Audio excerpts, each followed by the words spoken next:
The $1 million question, or in Surrey and Vancouver real estate terms, maybe it's the $5 million question. When is this declining, eroding market going to finally bottom out? And we are going to see the prices that we can expect to be at the absolute lowest they will be for the foreseeable future. There is all sorts of opinions on when the bottom might be, but today's video is going to completely load you up with the information you need so you can be aware of exactly what is happening, what it's looking like, and what is likely to play out when it comes to the very bottom of the real estate market in British Columbia. What's good, everybody? It's Darren German from the German Group, where we know you've only got one chance to either buy or sell your next home. So we're here to help you get it right. Make sure to absolutely smash that subscribe button down below because you don't want to miss out on any of the videos that we're releasing on a regular basis to help you be a better homeowner, home buyer, or home seller. All right, so there's lots to unpack when it comes to the timing of the bottom of the market. But one thing I think we can all agree on is we know that prices have moved, and in some cases relatively substantially, from the peaks that we saw in about February or March of this year. So you're going to hear stuff all over the news about how bad things maybe are, or maybe the opposite, but not quite as much. But how really bad things are, how far they've gotten, and kind of making people, maybe like you, if you're looking at buying a home, keeping you on the sidelines and making you very, very unsure of what to do. This video is less about opinion today and more about fact. And over the last 6 months, we have been releasing videos all the time, trying to keep you updated on exactly what's going on. And all of them are really designed to help you better navigate what's happening. We're going to reiterate some of these videos, and we're also going to link them in the description below as we're talking about them to make sure that you can go back and you can watch some of this information if you want to learn more. There is no doubt that the market has slid and has come off quite a bit from the peak of where it was in and around March of 2022. And looking overall, those numbers look like they're down about 9% from the peak of where it was at that time. I'm filming this video at the end of August, so there'll be new numbers coming out in about a week or so, but that's where we are year to date so far. While the news is great for reporting lots of things, they're also very good for getting your attention. And you see some pretty massive headlines that are very concerning, really, if you're a homeowner or even if you're a home buyer. And those are really to spark you into paying attention. Here's some things that they might not tell you though, and here's some things that you might not know.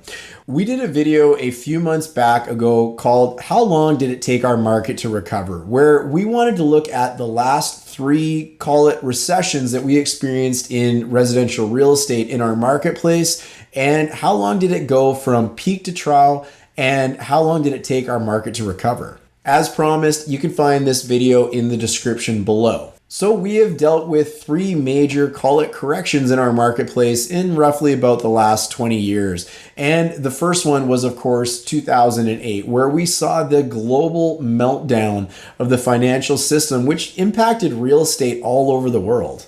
During the financial crisis of 2008, we saw it take approximately 17 months from peak to trough for the top prices to see the very bottom prices. There was another significant event in 2016 where the BC government introduced something called the foreign buyers tax, which was a massive shock to the market because the market seemingly was driven by foreign investment at that time. And the challenge was a lot of people actually believed that. This had really significant impacts on the market when it was introduced, and we saw the market really cool off and sales completely slow down, and it took approximately 6 months from the top to the bottom to make that transition. The last significant event in the last 20 years is really the 2018 market, where the federal government introduced something called the stress test, effectively removing the ability to afford higher amounts of mortgage payments just in case we ever found ourselves in a interest rate increased environment, which we're finding ourselves in today. From the very peak of prices in and around 2018, it took roughly 17 months for the market to go from the top to the very bottom.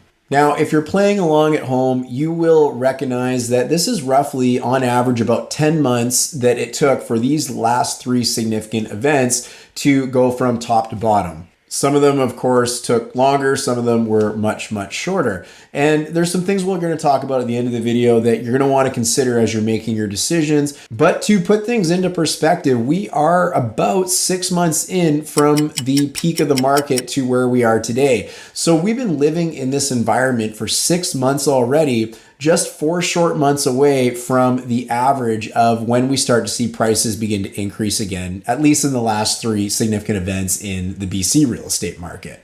RBC released a report recently, which I will link below, but they had some predictions in it. And of course, there's lots of predictions flying around, but they figured that prices, especially in the lower mainland, would probably see a decrease of roughly about 14% from their absolute highest to where they will finally land. In the Fraser Valley area, which includes North Delta, Surrey, Langley, White Rock, Cloverdale, Mission, Abbotsford, all those areas, we've already seen on average about a 9% change in prices since the very top. So we're only about 5% away from where that RBC prediction is. One caveat that I will make to home buyers, however, is you do have to be cognizant of the rising interest rate environment that we are in, where many economists predict that we will see the overnight rate, which currently as of today is at 2.5%, go to approximately 3.5%, an increase of a full 1%. If you're unsure how this might affect what it will cost you to not only buy a home, but to own a home,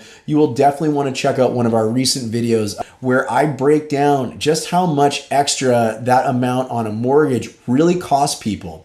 And the fun thing about that video, or not fun, but I guess interesting thing about that video was if you think that if you bought a house during the peak that you were worse off than somebody buying a house today, you're actually wrong. Definitely check it out because the numbers are pretty incredible. As an example, someone who bought a detached home at the absolute peak in the Fraser Valley would be paying approximately $80,000 more for that home today after the first 5 years of their mortgage is paid and you take into account some other factors which we explain in the video. RBC also predicted that we will probably see everything start to kind of react, or less so react, but more so stop reacting to these mortgage rate changes by early 2023. Now, I'm in fact starting to see signs of this already in the marketplace. It's pretty abundantly clear that rates have been increasing and they are going to continue to increase. So I would agree with that if I was to be making predictions that it'll probably be late 2022 or very early 2023 where we start to see things settle. The news media also wants you to believe that sales are at all-time lows and the sky is absolutely falling. And this really couldn't be further from the truth.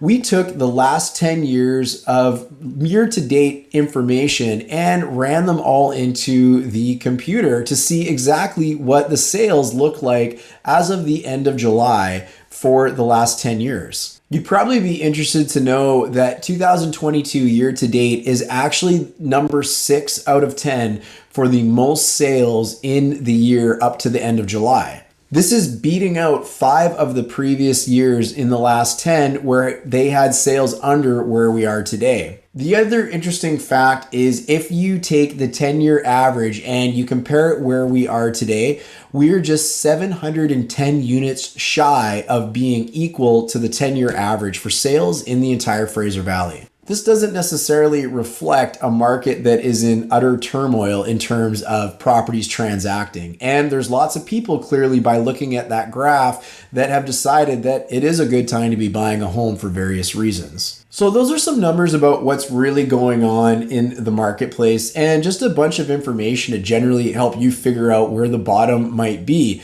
But there's also a couple other things that you should consider if you are thinking of either selling or buying your home. It's been pretty widely publicized that Canada is in a housing shortage, and the lower mainland and especially Surrey and Vancouver, they are definitely a big contributor to the number of needed homes for that number. The British Columbia Real Estate Association is forecasting that housing starts are actually going to decline from the levels they are today in 2023 and 2024. This means that we're not adding as much inventory as we have been in the past, even when we're in the middle of a housing shortage. You've likely heard about how nuts rental rates are right now and how difficult it is to find a rental spot in the Lower Mainland.